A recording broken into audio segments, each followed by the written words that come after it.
instilled character and love and faith are extraordinary institutions. And I'll tell you, the pain in our state, and it's every part of the state. We've got Texans from all over the state who were here celebrating the 4th of July. A week ago, this was a time of great celebration. You're dropping your little girl off at camp, your little boy off at camp. You're celebrating Independence Day. You know that your child is going to be swimming and canoes and horseback riding and doing archery and making lifetime friends. And then suddenly it turns to tragedy. For the last several days, I've spoken to multiple parents, scared out of their mind. What, do you know anything? Where is my daughter? There's still 10 girls and 1 counselor from Camp Mystic that are unaccounted for. And the pain and agony of not knowing your child's whereabouts, it's the worst thing imaginable.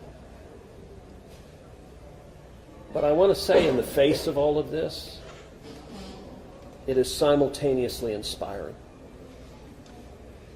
Every time there's a tragedy, every time there's a natural disaster in Texas, Texans come together. Texas is a big state. We've got 31 million people, and we have hurricanes, we have tornadoes, we have wildfires. Tragedies hit this state, natural disasters hit this state, and without fail, 100 out of 100 times when that happens, we see Texans coming together, helping each other, engaging in acts of heroism. There have been over 850 high water rescues since this flooding began. 850. You look at extraordinary stories of Eagle Scouts pulling campers out of harm's way. I was just hearing a story of one counselor whose head was right at the water holding up 2 mattresses with campers on those mattresses. That kind of courage, that kind of selflessness. And then there are the first responders. The local first responders, I want to thank every one of the first responders at the local level, at the city level, at the county level, at the state level, at the federal level. In the first few hours of this flood, I was on the phone with Governor Abbott. I was on the phone with Lieutenant Governor Dan Patrick. I was on the phone with Nim Kidd, the head of the Texas Department of Emergency Management. And then I called President Trump. I called President Trump. He was having dinner at the time. It was still early in what was transpiring. And I wanted him to know, I said, Mr. President, everything we're hearing right now, this appears to be bad, really bad. There may be a very significant loss of life unfolding right now in Texas. And I will tell you, the President said, Ted, anything Texas needs, the answer is yes. Whatever assets you need, whatever resources you need, yes, let us know, and we will provide everything. Within hours, we had helicopters, over a dozen helicopters in the air. National Guard, DPS, game wardens, Coast Guard, doing search and rescue, reaching down. We've all seen the videos of little girls being pulled up, hoisted out of harm's way. Incredible courage and heroism. Search and rescue is the first stage. But the process of coming together and rebuilding is going to take longer. And I will say to all the grieving families, to all of those who've gotten the worst news imaginable, that your little girl, she's gone. I will say for many of us, those are friends and neighbors who've lost children. Got multiple kids who go to school with my girls.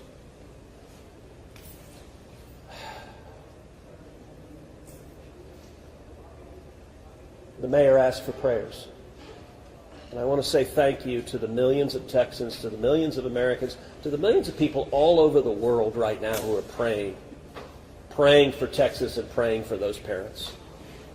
Going through this grief, it is going to take love, it is going to take friends and family embracing and hugging and holding them while they weep.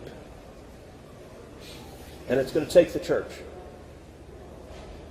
With every disaster, one of the things we see here in Texas is the church steps up and the church helps and the church feeds and clothes and comforts. This morning I met with a group of chaplains.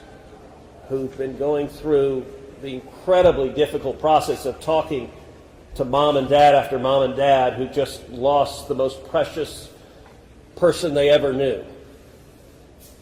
And those chaplains are just trying to love them and show God's love. So I want to say we will come through this. To those in the midst of grief right now, that might seem hard to fathom. But Texas will come through this. And I just want to say thank you. I want to say thank you to these gentlemen here who are working there, not sleeping every day. Thank you to the families. Thank you to the Salvation Army. Thank you to everyone who is just... And now we'll take questions. Senator, you talked about how you know kids here, how you've taken your own kids to camp. Was it ever communicated to you that there was a need, that it was a priority to have a warning system so people had a chance to escape something like this? Well, listen, I think anytime you're dealing with major rivers, there's a risk of flooding, and there's always been a risk of flooding, particularly on the Guadalupe River. I will say, in the wake of every tragedy, there are things that are predictable. One of the things that's predictable is that you see some people engaging in, I think, partisan games and trying to blame their political opponents for a natural disaster. And you see that with a hurricane, with a tornado, with a wildfire, with this flooding, where people immediately say, well, the hurricane is Donald Trump's fault. You know, look, that, I think most normal Americans know that's ridiculous, and I think this is not a time for partisan finger-pointing and attacks. Now, after we come through search and rescue, after we come through the process of rebuilding, there will naturally be a period of retrospection where you look back and say, okay, what exactly transpired? What was the timeline? And what could have been done differently to prevent this loss of life? And that's a natural process. I think it should not happen in a bitter and partisan sense, but it should happen in a reasonable sense of saying, what lessons can we learn? And I will give an example. You know, Houston's my hometown. If you live on the Gulf Coast, we get hurricanes. That's part of living on the Gulf Coast as hurricanes hit. And I do think Texas as a whole has learned over time how to deal more effectively with hurricanes. And so you look here, we know the National Weather Service put out an emergency warning just after 1 a.m. and a second emergency warning just after 4 a.m. Now, obviously, most people at 1 a.m. and 4 a.m. are asleep. And so I think we will have a reasonable conversation about, A, are there any ways to have earlier detection? And some of that, the limits of a flash flood, they're very difficult because they can arise so quickly. But everyone would agree in hindsight, if we could go back and do it again, we would evacuate particularly those in the most vulnerable areas, the young children in the cabins closest to the water. We would remove them and get them to higher ground if we could go back and do it again. Obviously, everyone would. The people in RVs by the river's edge. We know in disasters like this, RVs and mobile homes are particularly susceptible, whether a flood or a hurricane or a tornado, they're particularly susceptible to that. And so my hope is, in time, we will learn some lessons to implement to next time, and there will be another flood, there will be another disaster, but next time there's a flood, I hope we have in place processes to remove especially the most vulnerable from harm's way. But I think that's going to be a process that will take a careful examination of what happened and how can we implement processes better in the future to prevent this same loss of life. Senator, there were claims that the National Weather Service sent that first flash flood warning that should have alerted phones at 1:14 in the morning. But we have a federal public database maintained by PBS Warn, that says the first emergency alert wirelessly here in this area to Kerr County was not until after 9 a.m. That was more than 4 hours after the severe flooding had come to this area. Did you know that? Have you seen that? And what's your response, knowing the state and cuts to the NWS in recent months by this administration? So I don't know the source for what you're saying. All of the public reporting I've seen is that there were two alerts that went out, one just after 1 a.m., one after 4 a.m. You know, I can tell you, I talked about the partisan finger pointing. I think there have been some eager to point at the National Weather Service and say cuts there led to a lack of warning. I think that's contradicted by the facts. And if you look at the facts in particular, number one, that these warnings went out hours before the flood became a true emergency level. But number two, the National Weather Service here, New Braunfels is where they were headquartered. They had additional manpower. In fact, they had 3 additional people working that night, anticipating that it was going to be a very dangerous weather situation. I also think it's worth noting that the National Weather Service Union, which has been very critical of the DOJ cuts, has publicly said that they don't believe that the reduction in staffing had any impact whatsoever on their ability to warn of this event. And so, look, I think it is reasonable over time to engage in a retrospective and say at every level what could have been done better, because all of us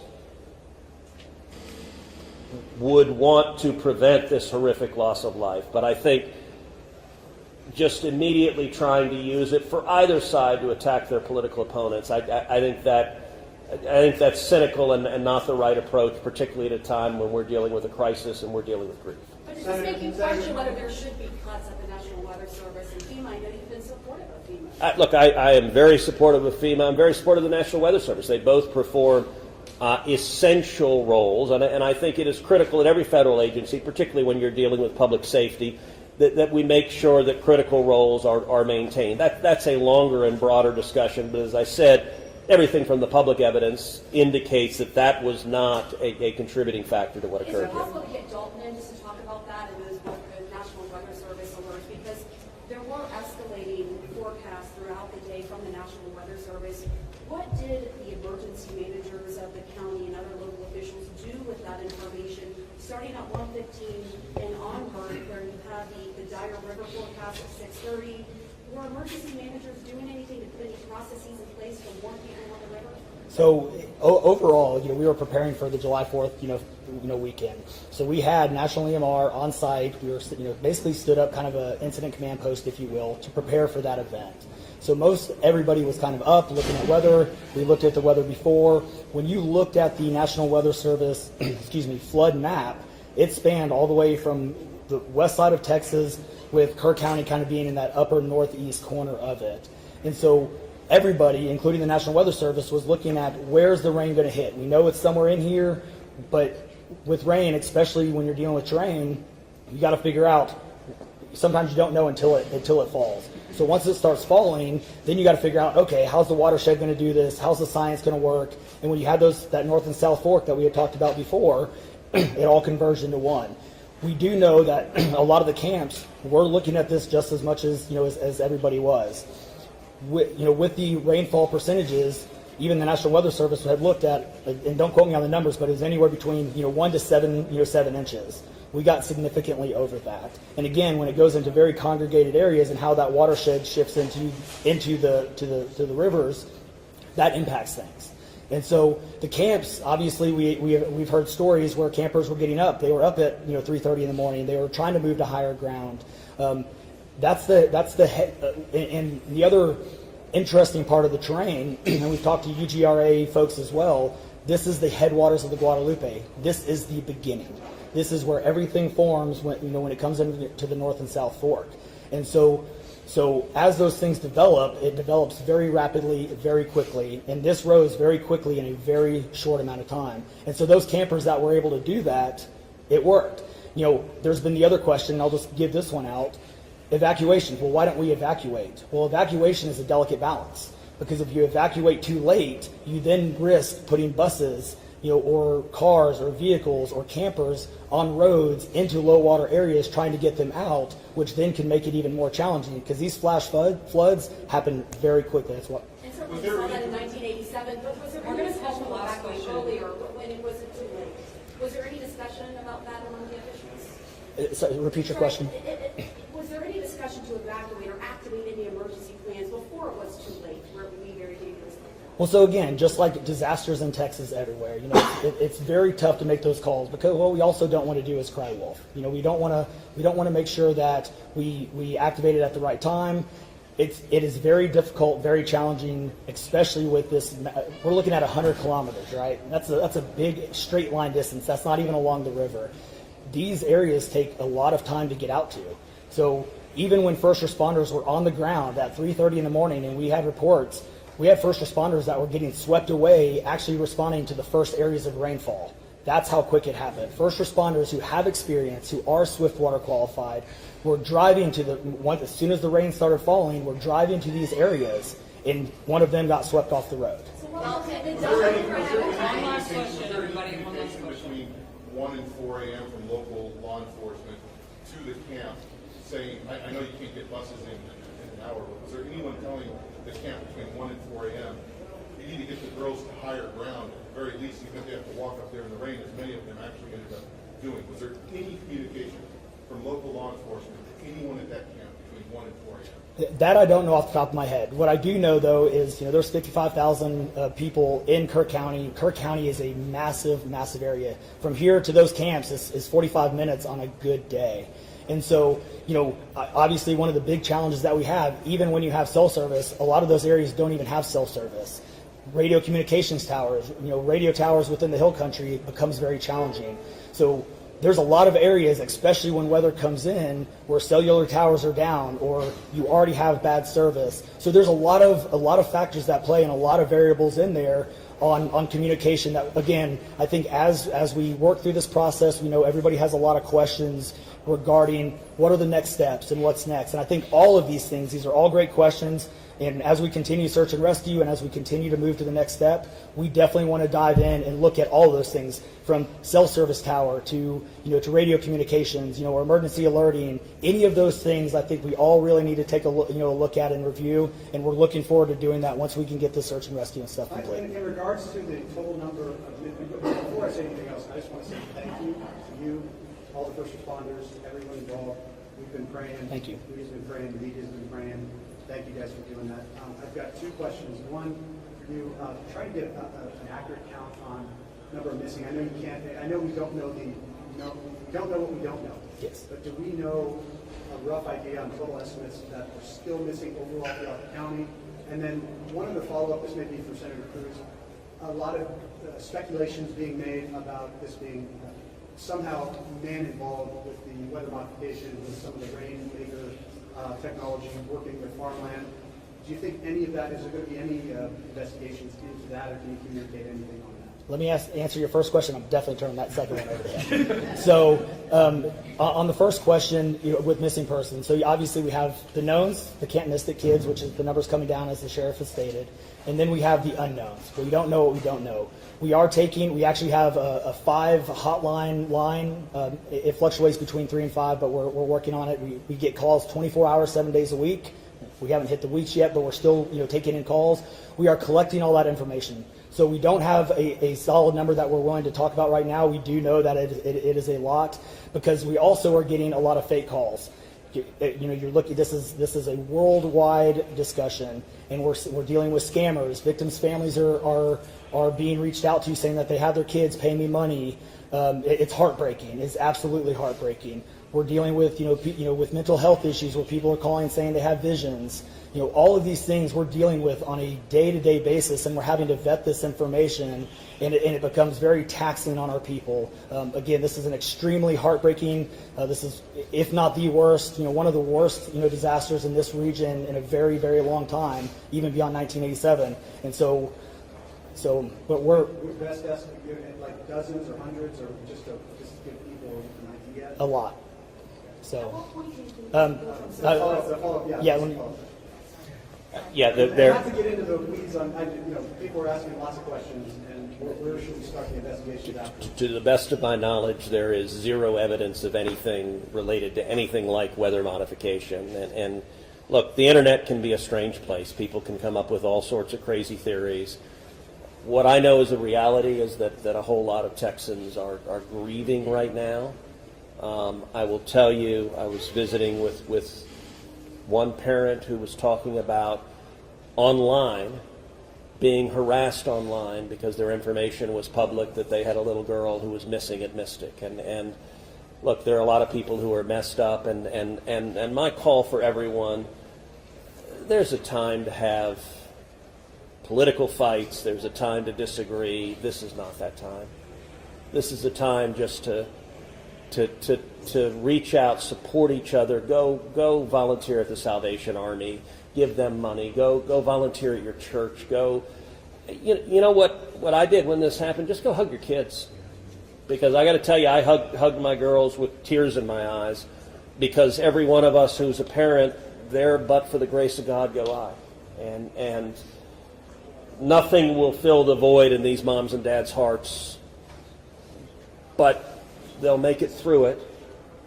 And every one of us, we have an obligation to come through and help them make it through it. And look, Texas will come through, and let me say, Kerr County, the Hill Country is incredible. It is beautiful.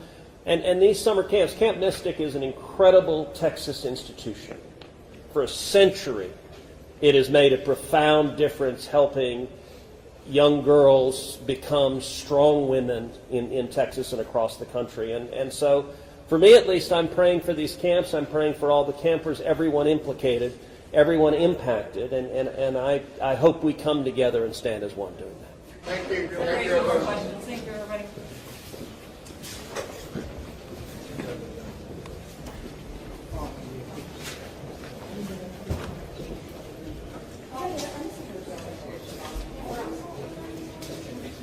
Hey, good morning, folks. If you were not here earlier, I put out some housekeeping notes. I want to repeat that. A couple of important things to note. Temporary flight restriction is still in effect. Flying drones will and they have interfered with search and rescue operations. We're asking everyone to adhere with that direction. Hey, excuse me, can we keep it down or shut the door? You bet. TFR is still in effect. We can't have the media flying drones. They have interfered with our air operations, and it has to stop. It's our intent to set aside an hour each day to make some of our leadership available to y'all for one-on-one interviews. This is above and beyond these daily press conferences. These interviews will be 3 to 5 minutes in length, and they're going to be held between 1 and 2 p.m. Obviously, we won't be able to accommodate all outlets each day. So if you're part of an affiliate, we ask that you coordinate with your colleagues from your network and submit one request, and then share that. You can request interviews by emailing our Joint Information Center at jic@kerrvilletx.gov. One more time, that's jic@kerrvilletx.gov, and I will repeat that again before we're done. Our unified PIO team will confirm your interview, your time, and who you're going to be able to interview at least 1 hour beforehand. You're welcome to request specific leadership, such as the sheriff or the city manager. However, given the fluid nature of response and the quantity of requests that we're expecting to get, we cannot 100% guarantee that you're going to be able to speak to the interviewee that you would like to. Footage. Our PIO team will be in the field today, and we are capturing images and B-roll of response and recovery efforts. As soon as it can be made available, a link will be emailed out from our JIC email address for you to download materials for your own use. Contact information. If you were here yesterday, we passed around a sign-in roster. If you signed in yesterday and provided us your contact information, you should be part of our media list, and you should have received a confirmation email last night. If you did not get that email, or if you were not on that list, you can be part of our media list by emailing us at jic@kerrvilletx.gov. One more time, jic@kerrvilletx.gov. I don't know the time of the next press conference. As soon as we have that information, we will push it out through our social media. Thank y'all.